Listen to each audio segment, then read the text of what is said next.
Greetings to everybody. I would like to take this opportunity to thank everybody who has helped Thapovanam throughout this year. Thapovanam is our center situated at Alapati, which is an island in northern Sri Lanka. And this occasion, the end of the year, it's a good time to remember and to thank all those who have been involved in promoting, supporting and encouraging us throughout this year. Particularly, I would like to thank Usha Nallaya, Mrs. Usha Nallaya and her Burmadi Old Girls organization in North America, the 88th batch that graduated in 1988 from Burmadi, who have been helping us from last November. From the beginning of our program to help children, we have tried to enrich their environment and to give them different type of experiences that would help with their development and for them to see the world in a better way.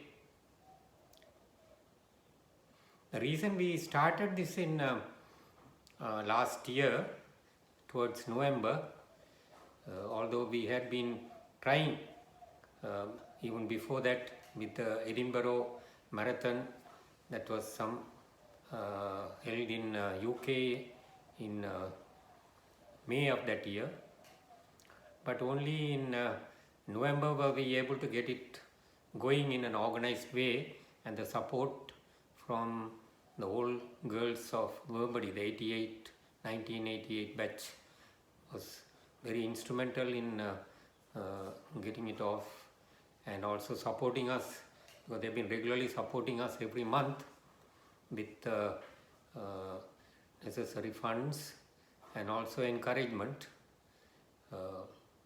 They have already given about 15 lakhs, about 1.5 million rupees. In addition, they have been gifted school bags. They have had arranged special remembrance days for people's birthdays, for Thidi, for people who have passed away. And these meals also have been very helpful for us to give nutritious food.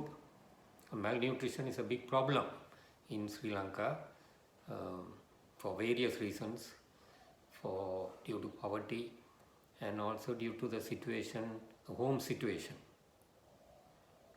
But then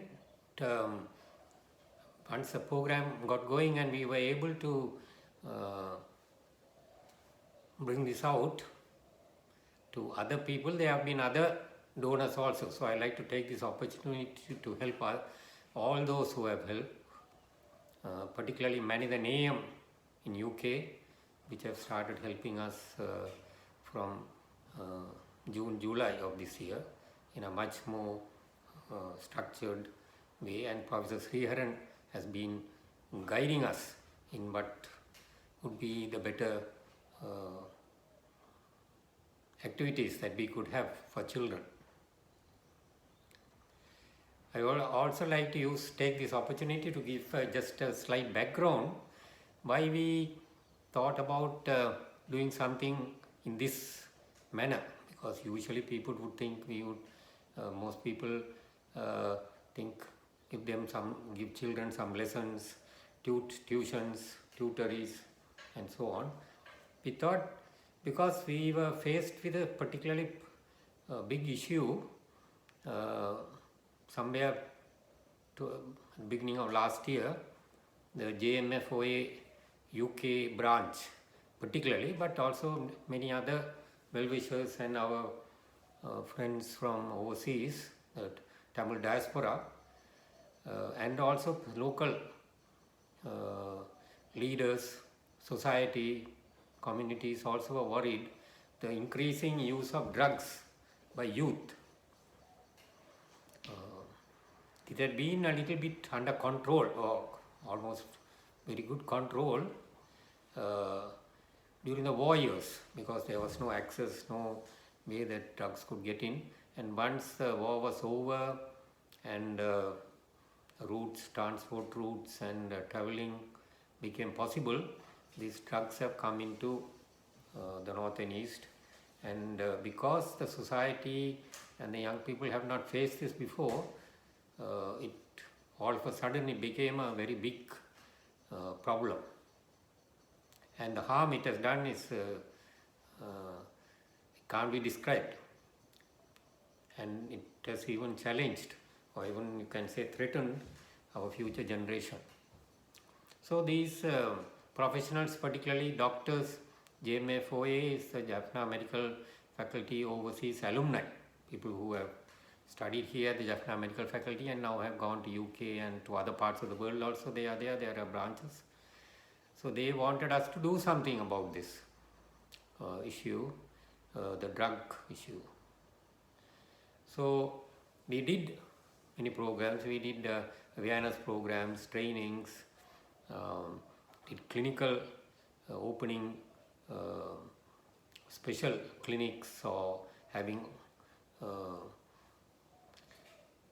places where young people who have become dependent on drugs could come, or their families could come for advice, and then if they are willing to take treatment, and then rehabilitation. So these are very important steps or measures that we can use in trying to bring this under control. It's not something that is restricted to the north and east, but you find it everywhere in the world, including Canada, US, UK and Australia, and also the India. Everywhere the youth are faced, and then there are elements in society who like to take advantage of this to make a profit, to become rich themselves. So they somehow bring this. So we need to prevent it also. So through the legal, through the police, through Navy, the sea routes. So we have raised this issue at different forums, and people are taking action. But I felt I've been here in Alapati, Thapovanam, for now almost 40 years, and looking at the society there and the young who are being led, who are being tempted, and who have facing this kind of challenge. Why not make them strong to be able to themselves withstand, to say no, or to make a very informed choice, to know the harms, and also to see that there are other ways of enjoying, relaxing, to lead a life. Because what I find in Alapati, drugs are a big problem for the youth. But if you look at the community as a whole, alcohol also is a big problem, particularly for the older male adults. Fortunately, women have not succumbed to this, although in some of the cities and of course overseas, women also may be involved, and here some women who are involved in the illegal brewing, kasipu and so on may take, but mainly it's an adult. And I find the majority, even I would say 60, 70, 80% of males are dependent on alcohol. In a village, like in the city, it may be less, but in a village setting, and there may be many reasons for this. One is, of course, older people have come through the war and have experienced quite a lot of trauma, and Alapati especially has gone through some terrible in 1990, when the army moved in to the islands, quite a number of young people, youths and older people were taken away and they just disappeared. Similarly, in 2006, shelling and shells fell into the church, St. Philip's Church. Many were killed there who had taken refuge there, who had come because of the shelling. And then Father Jim Brown, who tried to help them, take them to some safety, he himself was taken in and he also disappeared. So the community has gone through a lot of trauma, and this definitely will have some effect on the minds of the community members, males and the families.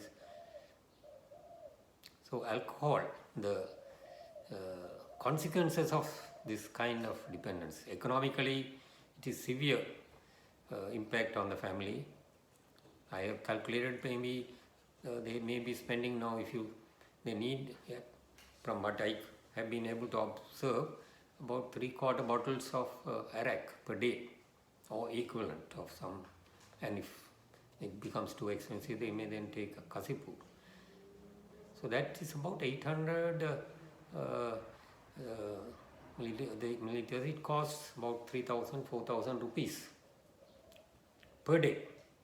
So if you calculate it for a week and for a month and then say for a year, they are spending about 8 lakhs.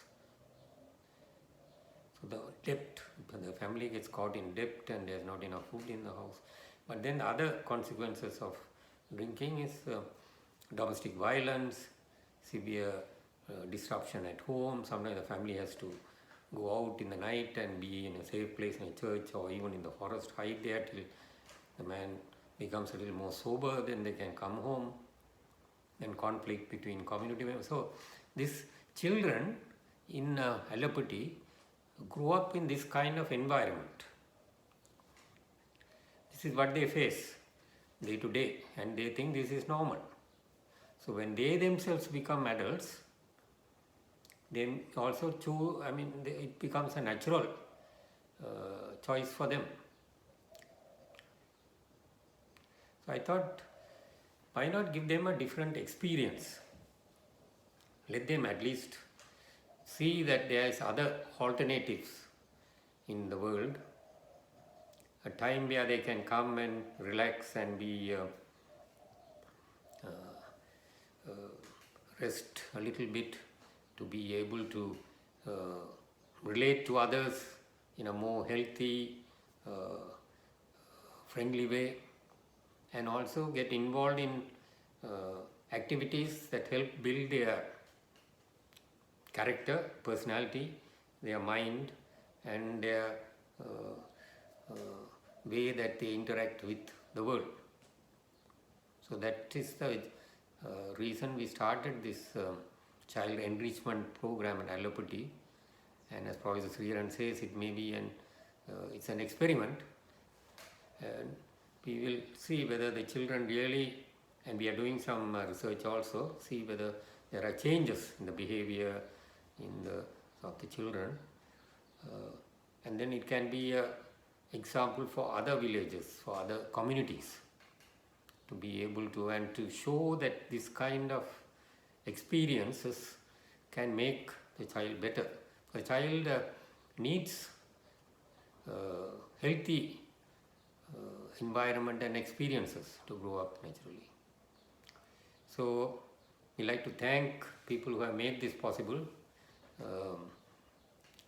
and we are hopeful that we can continue with this project and program.